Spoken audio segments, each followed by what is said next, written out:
Bien écoutez, il est difficile d'être amnésique dans des cas pareils. C'est une maison que j'ai eu l'honneur de croiser il y a presque 10 ans déjà. Je fais partie des gens qui se retournent rarement sur leur parcours. Je suis revenu en 10 ans à la CGEM à 2 reprises. Une quand Sihorani était là, une quand Mme Merim Ben Saleh était là, et encore aujourd'hui. Donc c'est peut-être pas beaucoup, mais c'est suffisant pour constater que cette maison, ô combien importante pour l'économie marocaine, continue son chemin inlassablement. Mais c'est sans pincement au cœur. Je crois que dans la vie, il faut savoir tourner des pages et constater les évolutions des maisons qu'on a eu le plaisir de croiser et de voir leur évolution. La CGEM est une institution ô combien importante pour notre pays. Elle a réalisé beaucoup de choses. Je me souviens, c'était pas avant Jésus-Christ, mais c'était pas loin, lorsque l'assainissement avait frappé très fort au Maroc, eh bien, la CGEM avait tenu bon, avait fait front ensemble pour faire en sorte que cette catastrophe que nous avons traînée pendant presque une dizaine d'années, dont les balafres sont restées profondes pendant longtemps, a tenu bon et a fait en sorte que cet événement soit oublié. Donc c'est une institution qui est importante dans les moments difficiles, mais qui est aussi très importante dans les moments d'euphorie et de développement. Donc nous avons vécu tous ces cycles-là. Et on parlera peut-être du cycle dans lequel nous sommes aujourd'hui. Bien, alors Moulay Hafid, vous êtes là aujourd'hui, on a envie de savoir, et les opérateurs économiques qui sont là sont à l'écoute. Il y a des indicateurs qui circulent sur la situation économique, sur les enjeux, sur des données macroéconomiques, certains se plaignent. Hier, on évoquait, lors d'une discussion au niveau du panel sur la fiscalité ou sur le rapport à l'administration, que dès qu'on avançait des rapports négatifs, c'est les privés qui les mettaient en avant, et dès qu'on avançait des rapports très positifs, c'est le public qui les mettait en avant. Alors, vous qui êtes à moitié-moitié, disons, est-ce que votre lecture, elle est moitié-moitié aussi? Écoutez, je ne sais pas être autrement que tout à fait direct et transparent. Donc on n'est pas là pour la langue de bois et se dire des choses pour se faire plaisir. J'ai présidé cette maison. Je connais l'esprit de l'intérieur. Et j'ai trouvé dans cette maison, quand j'y suis arrivé, un langage qui m'avait fortement interpellé. Il y avait un lexique. Et ça doit vous dire quelque chose. On n'a pas de visibilité. On ne sait pas où on va. Je pense que demain sera pire qu'aujourd'hui. Ce négativisme est le fort de tous les patronats dans le monde, avec une intensité différente d'un pays à l'autre. Et nous savons, nous, aller dans les excès. Donc, est-ce que tout va bien, Madame la Marquise? Je vous dirais assurément non et jamais. Jamais ça ne sera exceptionnel sur tous les points. Est-ce que tout va mal? Je vous dirais en toute objectivité non. Et ce qui est dramatique, et je vous le dis en toute transparence et j'assume totalement ce que je partage avec vous. Je suis parfois meurtri de voir que mon pays va bien sur certains sujets et par parfois ignorance, incompétence, manipulation, bêtise, esprit suicidaire, on se met la corde au cou et on l'attend très fort. Il y a eu des débats, dont ce matin, Sim Mkhlouf, je n'ai pas assisté, mais ça a été, paraît-il, une intervention remarquable. Bravo. Mais je me permets de corriger quelque chose d'important et de grave. Vous avez parlé de taux d'intégration. Vous allez me permettre très amicalement de m'adresser à vous, mais je m'adresse à tout le monde. Nous sommes tous dans la même situation qui, pour moi, est dramatique. Prenons ce cas, et vous avez raison de le traiter comme ça, mais je vous dis que c'est faux. Et je vous démontre que c'est faux. Lorsqu'on parle de taux d'intégration d'automobile, suivez-moi 2 secondes. les chiffres sont têtus. Lorsque nous avons un secteur automobile qui est premier exportateur de ce pays, ce n'est pas moi qui fabrique les chiffres, c'est l'Office d'échange. Lorsque nous avons un taux d'intégration qui aujourd'hui, à la sortie de PSA, du véhicule PSA, il est à plus de 60%, venons nous asseoir pour faire les calculs. Lorsque nous avions Kenitra, qui avait 400 hectares, où il y avait 3 entreprises automobiles, et qu'aujourd'hui, les 400 hectares sont pleins, nous avons fait une extension de 500 hectares, elle est pleine, nous sommes en train de faire une nouvelle extension de 300 hectares. Est-ce que c'est du virtuel? Lorsqu'on parle d'emploi et on se tire les balles dans le pied ou dans la tête, je ne sais plus très bien, lorsque vous avez un export qui va vers les 100 milliards de dirhams d'automobiles, est-ce que ça s'est fait par Junoun? Est-ce que c'est fait par des fantômes? Et c'est fait comment? Lorsqu'on me dit qu'on me sort... J'ai eu une longue discussion avec Sil Halimi, pas plus tard qu'avant-hier. Et nous sommes complètement d'accord sur la démarche. Parce que la nomenclature marocaine est tordue.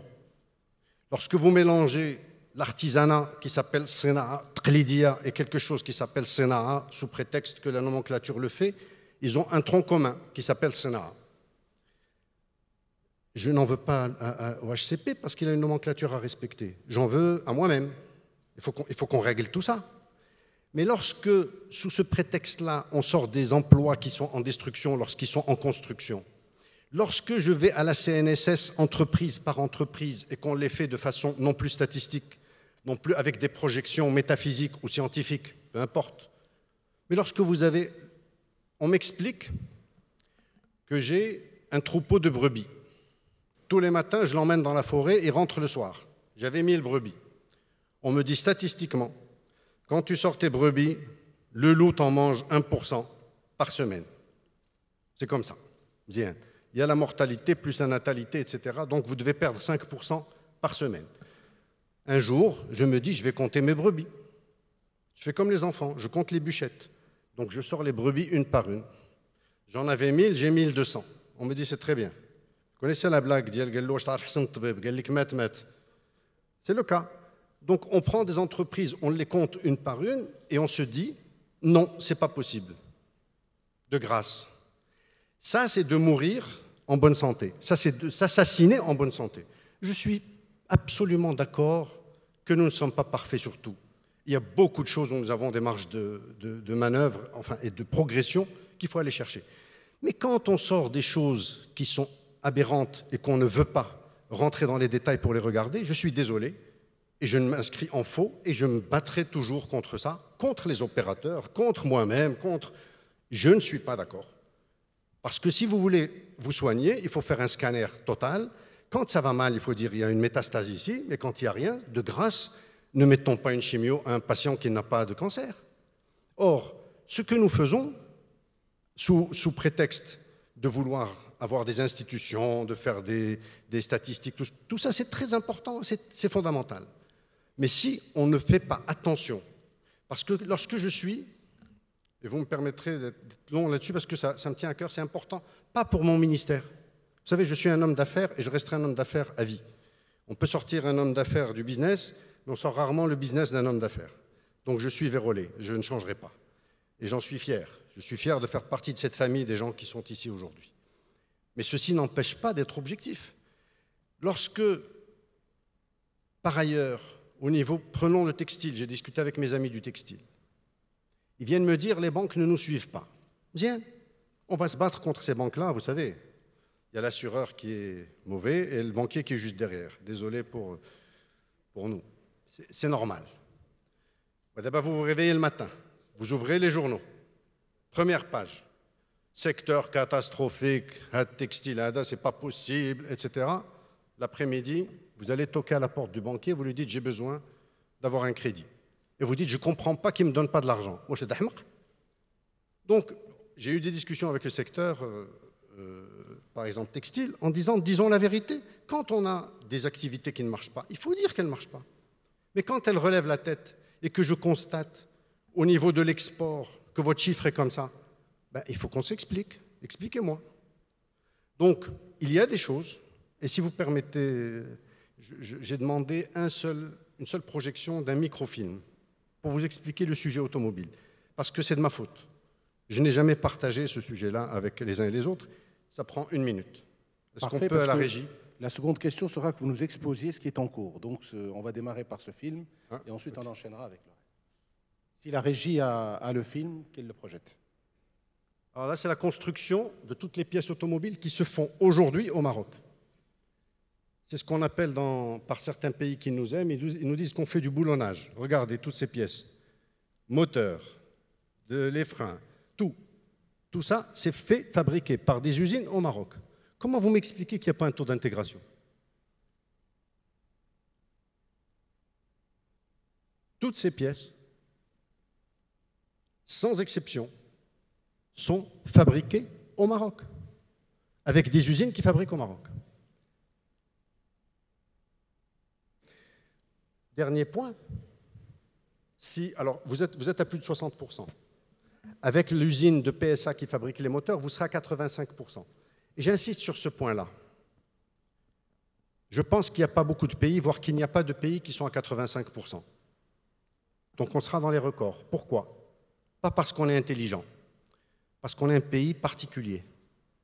On est à la fois très développé et très sous-développé.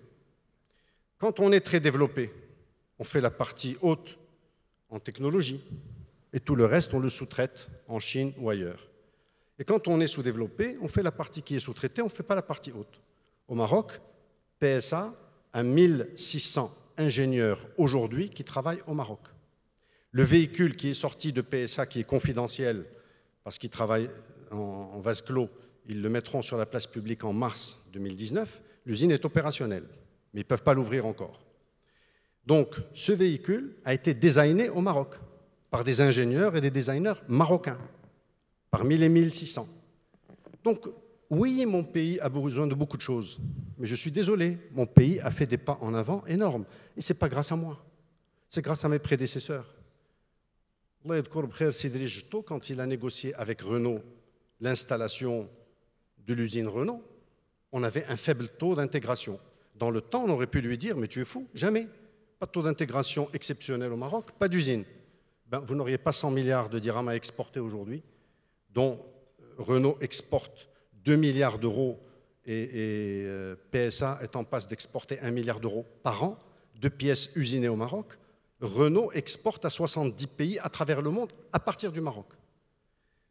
Oui, on n'est pas la NASA, oui, on n'est pas l'Allemagne, tout ça je suis d'accord. Mais il y a des choses qui marchent. Je dis pour nous, regardons les choses qui marchent en disant « ok, ça je m'en occupe plus, occupons-nous d'autres choses ». Donc quand on dit le taux d'intégration est faux au Maroc, mesdames et messieurs, c'est faux. Et je défie quiconque de venir me démontrer le contraire. Donc je dis attention. On a pris le taux d'intégration, mais je reviens à l'ensemble. Parfois, on s'installe dans une sinistrose nationale d'exception, contaminante. On n'a pas de visibilité, les banques, la liquidité.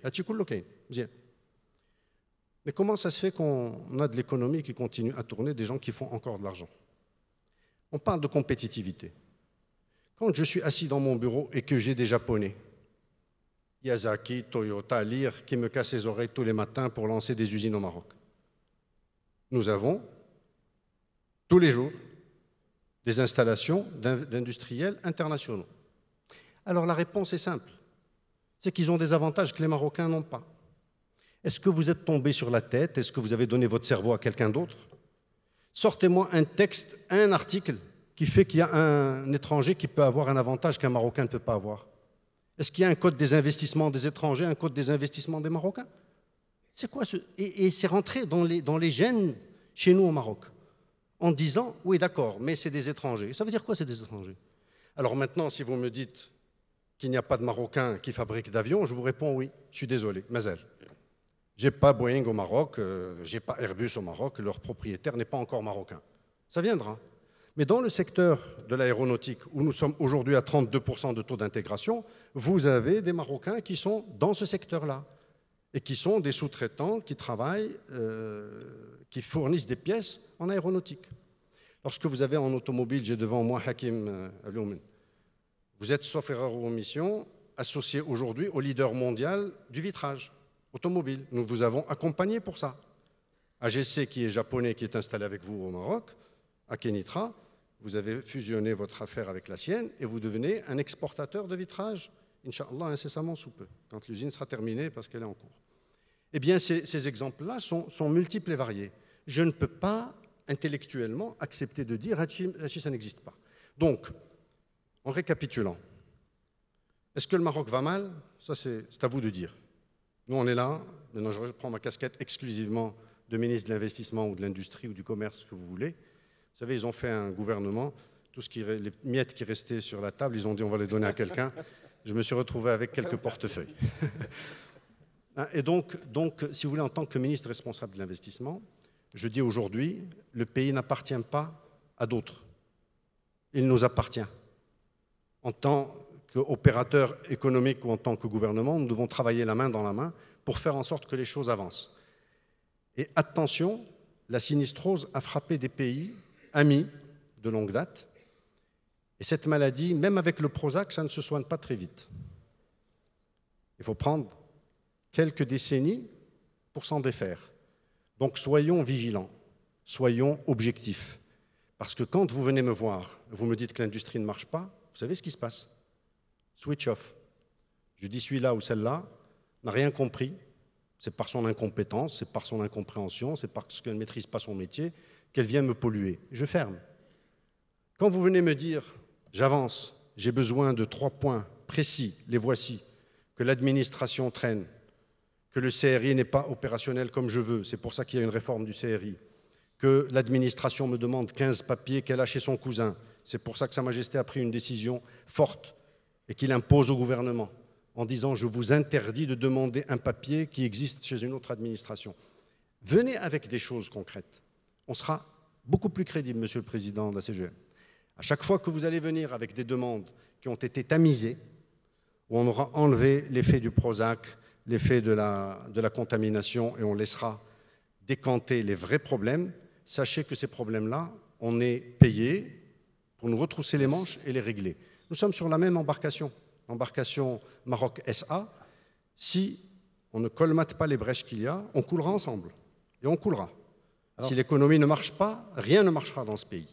Alors, Monsieur le Ministre, vous avez focalisé sur l'industrie automobile, en sachant que vous avez engagé un plan d'accélération industrielle qui concerne d'autres secteurs d'activité qui ont envie peut-être de vivre la même success story, d'abord en s'inscrivant dans des données qui doivent être fiabilisées. Peut-être que vous allez peut-être être amené à communiquer de manière officielle régulièrement sur les chiffres pour que l'on puisse considérer que ce sont vos chiffres et non pas celles des autres, et non pas ceux des autres. Et donc, dans ces divers secteurs, et nous avons ici des présidents de fédérations qui gèrent leur secteur, qui cherchent à être et qui sont vos interlocuteurs avec la CGM dans le cadre de réflexion. Où en est la stratégie du ministère, les actions, les priorités pour les 3 prochains mois, pour les 9 prochains mois, sur la base de l'ensemble des volets que vous avez et pas seulement celui de l'automobile? Alors, on me reproche souvent ça et vous avez raison de faire ce reproche. Il est bon. Je ne peux pas m'empêcher de parler de l'automobile parce que quand on attaque le taux d'intégration automobile. Je me dois de répondre, mais je vais vous répondre sur l'ensemble. Nous avons, au niveau du plan d'accélération industrielle, 49 écosystèmes opérationnels aujourd'hui. Aéronautique, textile. Parenthèse, est-ce que vous imaginez qu'au niveau de l'aéronautique, le Maroc fabrique des parties de moteurs d'avion? Nous avons un écosystème moteur d'avion, nous avons plus d'une dizaine d'opérateurs implantés au Maroc. Je ferme la parenthèse. Il suffit d'aller voir un Nouassar, c'est intéressant, c'est instructif. Eh bien, ça a pu créer pour les PME aussi des opérations très claires d'accompagnement. On a accompagné 960 unités entre 2016 et 2018 avec des résultats probants, intéressants. Comme on dit à l'école, peut mieux faire. La PME et la PMI méritent mieux. Il faut qu'on réfléchisse ensemble comment la sécuriser, comment la rentrer dans des écosystèmes pour qu'elle ait des marchés, pour qu'elle avance davantage. Le textile dont on parle, lorsque on étudiait le textile, il était en chute libre, souvenez-vous. La Chine nous avait absorbé l'ensemble de nos activités. Quand j'étais membre de la CGEM, j'ai vu des pans d'activité et des villes disparaître au niveau du textile. Tanger, ça vous rappelle quelque chose? La région de Rabat. Et j'avais dans le temps pris mon bâton de pèlerin et j'avais été voir un ministre qui était bizarre dans le temps, c'était un ministre des Finances. Je crois qu'il s'appelait Salah Eddine Mzouer. Et je lui ai dit, si vous ne faites pas des choses avec nous, nous allons mourir. Avec une démonstration. Voilà pourquoi la Chine est en train de nous absorber, nous sommes en train de disparaître, etc. On avait fait un comité de veille dans le temps et qui a donné des résultats très probants. Donc je pense que ce sont des choses qui ont donné des résultats dans le temps et qui continuent à fonctionner. Qu'est-ce que nous avons fait pour le textile? Nous avons constaté que le problème du Maroc, à part la Chine, qui aujourd'hui n'est plus un problème, ils étaient à 100 $ du salaire moyen il y a 6 ans ou 7 ans, ils sont à 700 $ aujourd'hui du salaire minimum. Leur SMIC est à 700 $ au niveau de la côte Est. Et lorsque Sa Majesté, que Dieu l'assiste, a été en mission, je crois qu'il y avait quelques personnes, dont c'est Mzouer, avec nous quand on a rencontré le président chinois, à huis clos, il avait dit, vous avez compris la position de la Chine, entre guillemets, mais nous n'allons pas nous arrêter à cette... Vous parlez de 500 $, je vous annonce que nous sommes à 700 $, et je vous annonce que nous allons aller à 1500 $, parce qu'ils ont une stratégie de créer une classe moyenne. Donc, si vous voulez, les secteurs que vous voyez là ont évolué. Et si on prend le cas du textile, nous avons été chercher l'amont du textile, les boutons, le fil, etc., les fermetures éclairs, qui n'existaient plus, même pas en Europe. Tout ça a été absorbé par la Chine. Eh bien, aujourd'hui, vous avez un certain nombre d'activités qui sont là. Le glaire, ça vous dit quelque chose? Une grosse entité à Rabat qui a fait partie des entreprises qui ont fait faillite. Elle redémarre avec un investisseur important, spécialisé dans l'amont textile, et qui va fournir le Maroc de façon importante pour le textilien. Le textile a repris, donc on voit les effets aujourd'hui du textile. On n'est plus dans le négatif, on est à plus 3,4, en train d'évoluer. L'électronique a évolué, l'industrie pharmaceutique, l'aéronautique, l'automobile. Et puis nous avons des secteurs qui n'avancent pas pour plein de raisons. Comme ça, charité bien ordonnée commence par soi-même. J'ai peut-être pas fait assez. Comme ça, on a réglé le problème. Virgule. Les fédérations ne font pas leur boulot. Le message est clair, là. La fédération du cuir ne travaille pas comme la fédération du textile. Je suis désolé, on peut en parler. Vous voulez qu'on fasse on peut rentrer dans le détail, fédération par fédération. Sachez que quand vous avez pris du Prozac ou de l'ecstasy, les effets ne sont pas les mêmes. L'automobile a pris de l'ecstasy, je crois. Vous avez devant vous des lions qui, quand ils ont en face d'eux une montagne, ils la démontent en pièces détachées. Comment voulez-vous que l'administration ne les suive pas? Quand vous avez en face de vous une fédération avec des opérateurs qui, à la première brise, vous disent « peut-être qu'on va… » Nous sommes passés, souvenez-vous, par 2 phénomènes importants au Maroc. Nous sommes passés par le phénomène de la bourse, souvenez-vous, des privatisations. Donc au lieu de s'embêter avec du personnel, les syndicats, etc., on faisait de l'argent en dormant à la maison. Et on a trouvé les gens de Trek-Mdiuna autour de la corbeille pendant des années. Et puis il y a eu un deuxième phénomène au Maroc qui s'appelait l'immobilier. Il y a eu un boom immobilier, tout le monde s'est tourné vers l'immobilier. Et on a fait encore mieux que ça. On a marié l'immobilier et la bourse. Donc on a eu de l'immobilier dans la bourse. Tout ça, c'est très bien. Mais parce qu'on fait fonctionner certains secteurs, on a tourné le dos à l'industrie, ce qui est dramatique pour l'emploi, ce qui est dramatique pour le développement et la pérennité de l'économie de notre pays. Alors, par rapport au... Je retiens cette idée qui a été évoquée du comité de veille stratégique qui permet probablement de régler des dossiers entre institutions.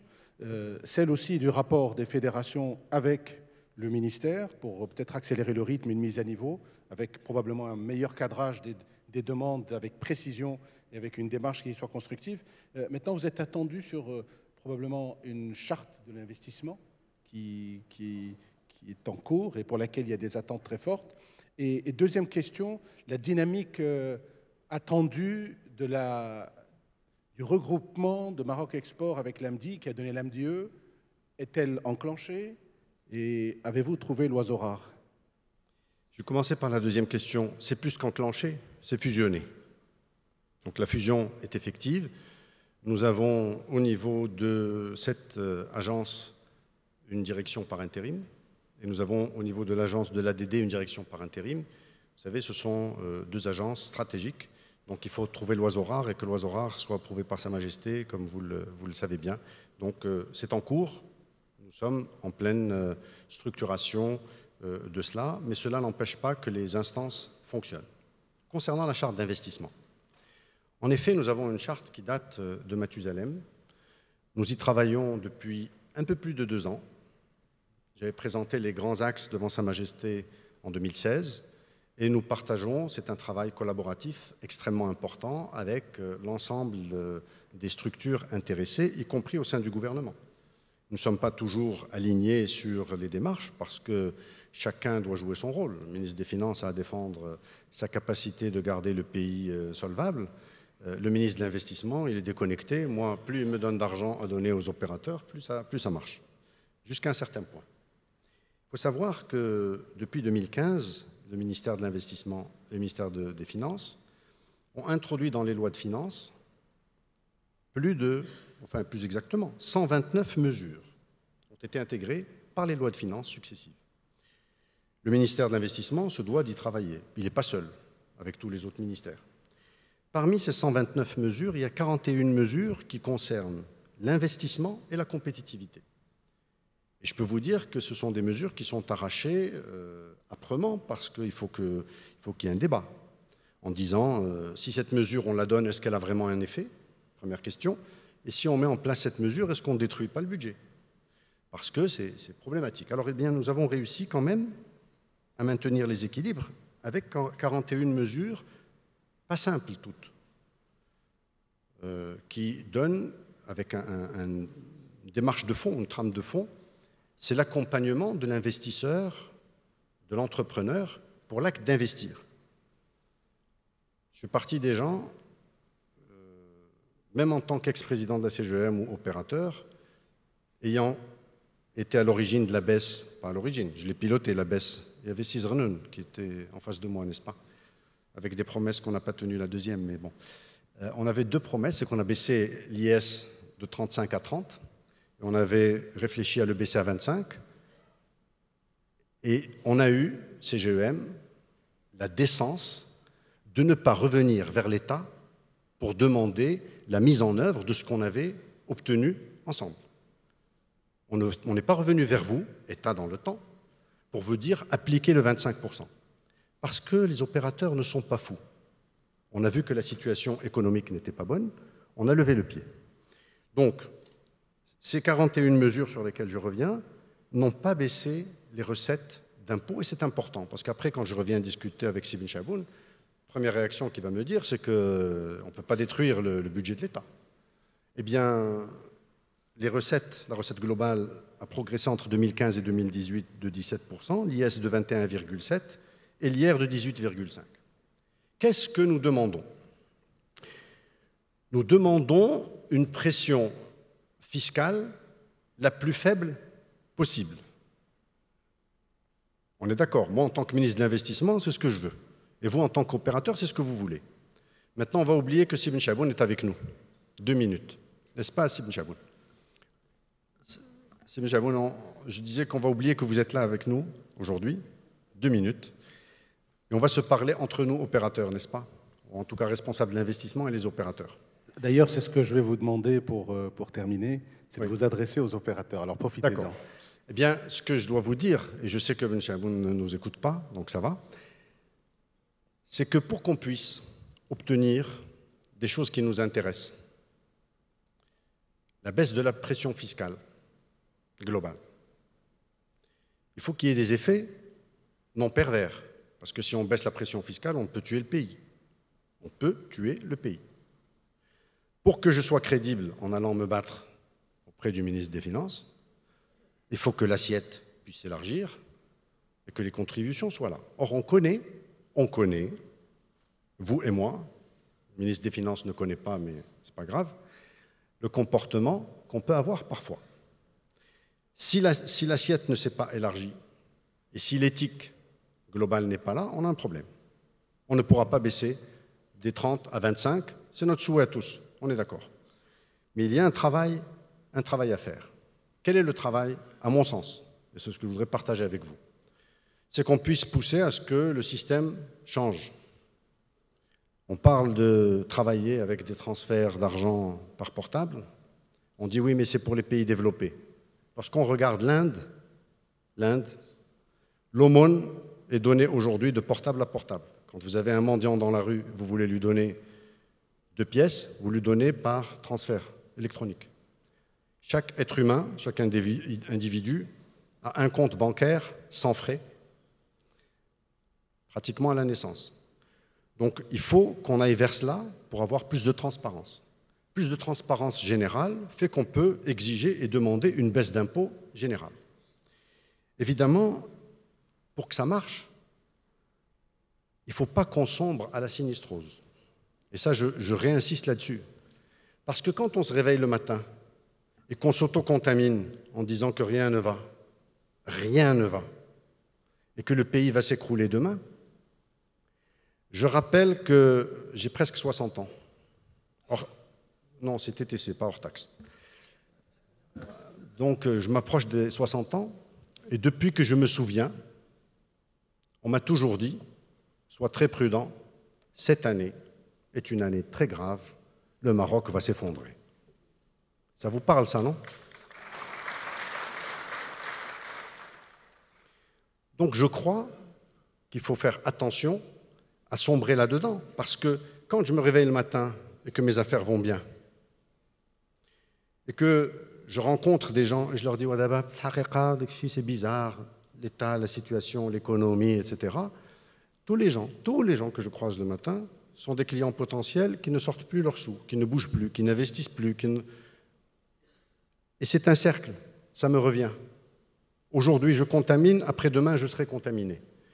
Donc, pour que la pression fiscale baisse, et c'est ce que nous voulons, on veut que la pression fiscale baisse, il faut que ça s'élargisse et que ça devienne plus grand, que le gâteau devienne plus grand.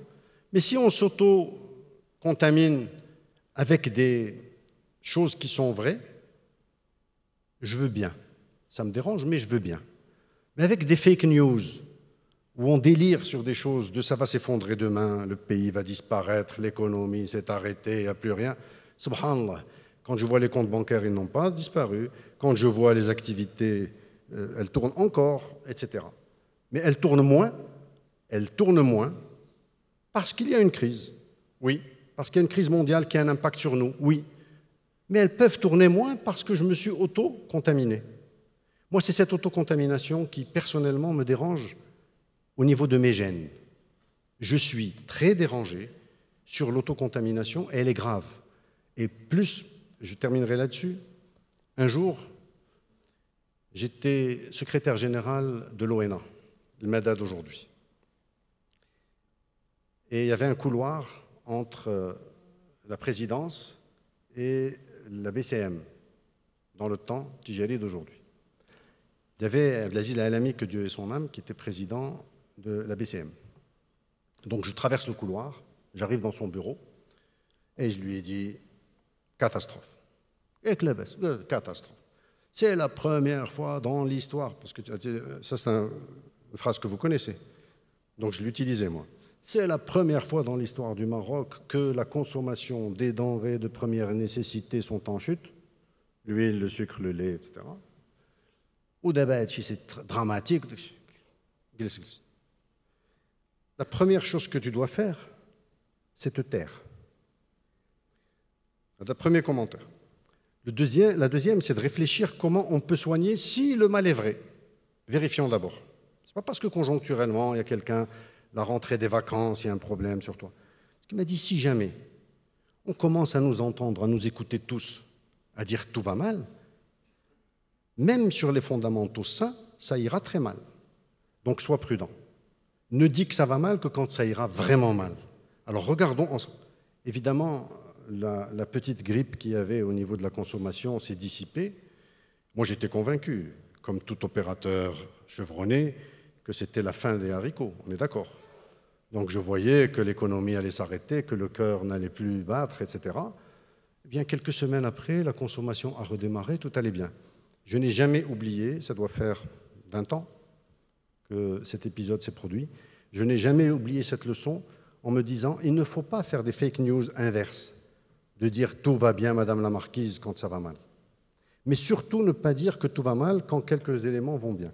Il faut distinguer en disant ça va bien, surtout ne le soignez pas, et ça va mal, s'il vous plaît, soignons-le. Et dès que vous êtes dans cette logique-là, sachez que vous aurez une écoute totale et je suis personnellement à votre service.